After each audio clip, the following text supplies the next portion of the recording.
بسم الله السلام عليكم أصحابتي وإذن سلام مeel walba adduunka joogtiin waa walaashiin beauty life waxaa rajeynaa inaa caafimaad qabtiin inta xanuunsan allaha caafiyo asxaabta maanta waxaa idin wadaa maaska timaha kuu dheereenaayo haddii timaha ay qalalan yihiin timahaada waxay noqonayaan smooth soo dhawaada hadda meeshaan waxaan ku haysanaa yogurt blend iyo castor oil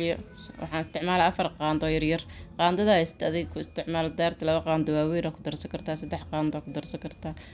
malab aan isticmaalaa 2 qaando camal bakeeri aad u yar ku soo shubay waxaan isticmaalaa 2 xabo ukun waa qaseena hadda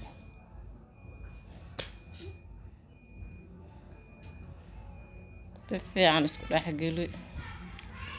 marka iska dib timaha ku masaajeene 1 saac ama 2 saac ku haysane kadib waa iska dhaqay shaambada isticmaashada iska dhaqaysaa waxaan ku raacsiinaysaa nafaqada haysatid teed qaaliga laga faa'iideysto subscribe noo saara like saara haddii aad ka hesho fiidiyogan comment waa xagiina khayr aan idin rajeynaa bye